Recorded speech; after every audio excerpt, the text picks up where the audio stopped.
It's Revelations 18:4. And I heard another voice from heaven saying, come out of her, my people, that ye be not partakers of her sins, and that ye receive not of her plagues. For her sins have reached unto heaven, and Yahweh hath remembered her iniquities. First and foremost, I'd like to give all praises, honor, and glory to Yahweh, Ba'ashem Yahushua, Ba'ashem Rakakwadash. Double honors to the apostles and elders of Great Millstone. Salutation to you, Akim, pushing his word with true sincerity, with charity. If there's anybody's a living sacrifice, we who are ready to live salute you. So I just want to go into this lesson, and I'm going to call it, it had to get this bad.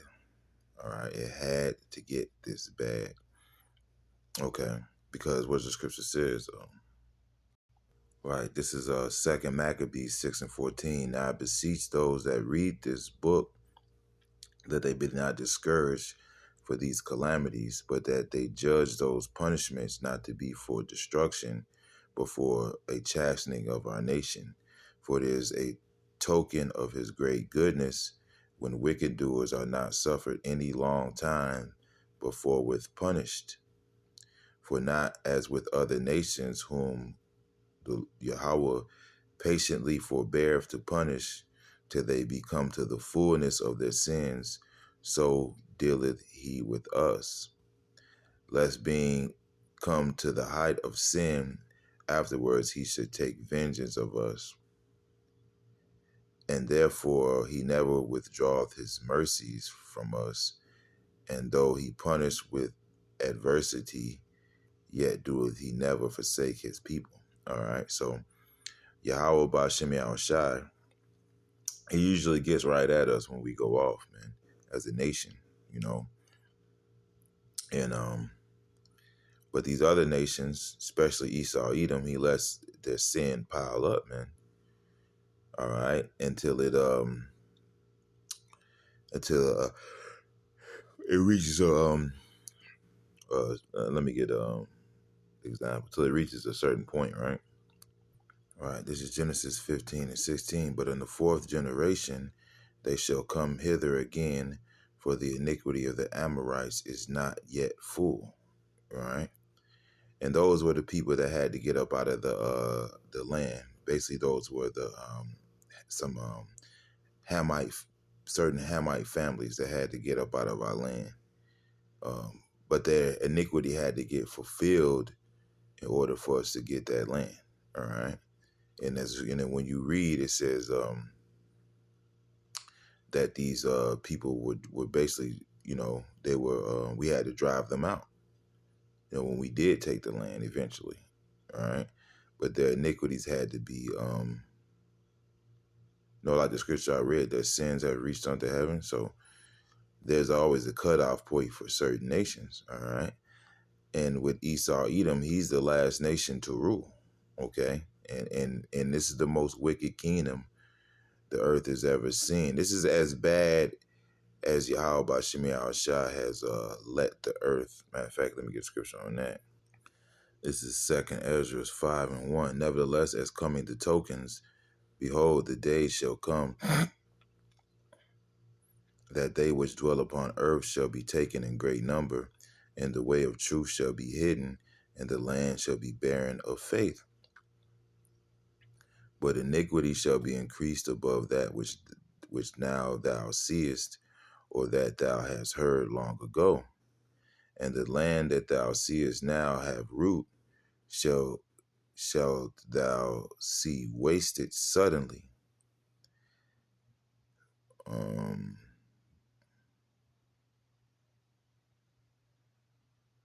Right, yeah. Let me read that apart again. But iniquity shall be increased above that which thou now seest, or that thou hast heard long ago. And that's pretty much where we're at with it. All right, iniquity has reached a height that the earth has never seen. But this is what is needed for Yahweh Ba'ashem Yahushua to bring that ultimate judgment, the great conflagration here in Babylon the Great, man. All right. Because this is the most wicked man ruling, the most basis of men is ruling, man. All right, but he saved the worst for last, so to speak, man. Okay, and as the scripture says, all his ways are judgment. Or it says Yahweh Shemi Shai is known for the judgment which he executeth, man. All right, and since we're reading it, because it says, nevertheless, is coming the tokens, right? The scriptures talk about those tokens, right? So let me grab another scripture on that. This is Job 21 and 29. Have ye not asked them that go by the way, and do ye not know their tokens, that the wicked is reserved to the day of destruction? They shall be brought forth to the day of wrath. All right. So yeah, man. Do you not know their tokens, man?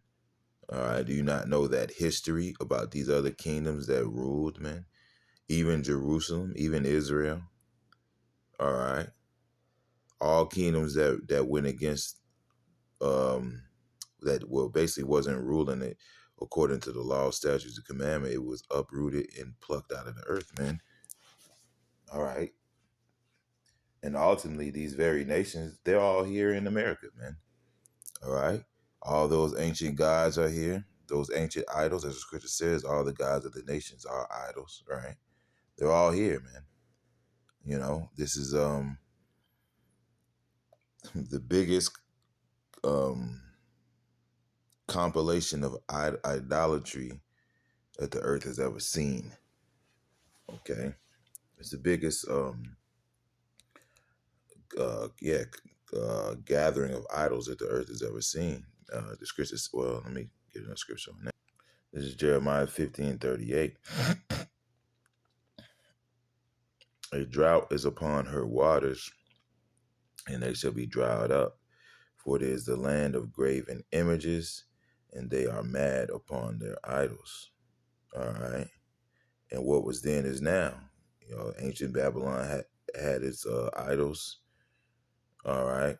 All these other ancient kingdoms had their idols, man. And those idols have been revamped, regurgitated, and revomited all in this melting pot, which is Babylon the Great. Is why it's called a valley. You know, a valley is a low land. And this place is low in morals. All right.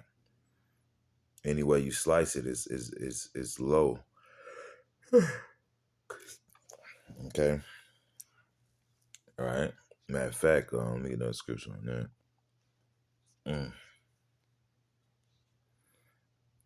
This is Psalms 40:1. I waited patiently for Yahweh, and he inclined unto me and heard my cry. He brought me up also out of an horrible pit, out of the miry clay, to set my feet upon a rock and establish my goings.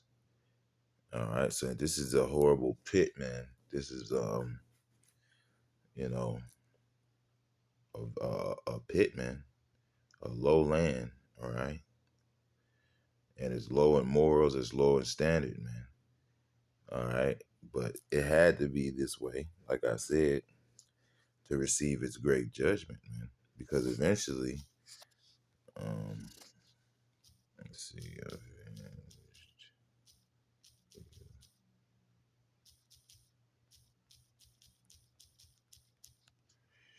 right.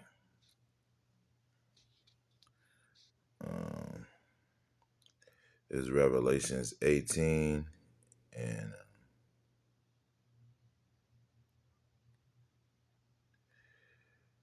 uh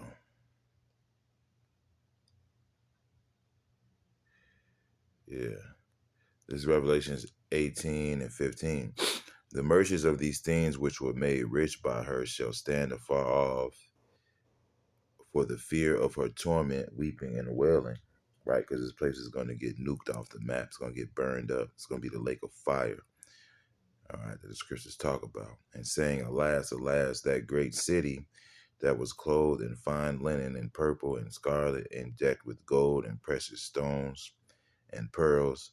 For 1 hour so great riches is come to naught, and every shipmaster and all the company and ships and sailors and as many trade by sea stood afar off and cried when they saw the smoke of her burning saying, what city is like unto this great city? Right? And this is Mystery Babylon, right? The daughter of Babylon, America. All right.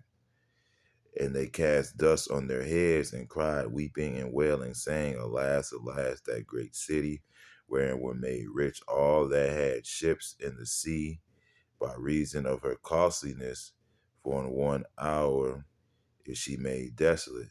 Rejoice over her, thou heaven, and ye holy apostles and prophets, for Yahweh have avenged you on her. So this place had to get this bad, so Yahweh Bashem Yahushua can judge it and avenge all the blood that was spilt here, man. All right? This is the vengeance of his temple, all right? Yahweh Bashem Yahushua is going to destroy this place, man. And we are in the last waning days of this horrible pit, man, of this shit show called America, man. All right? There's a little quick lesson I wanted to do. Hope it was edifying, and shalom.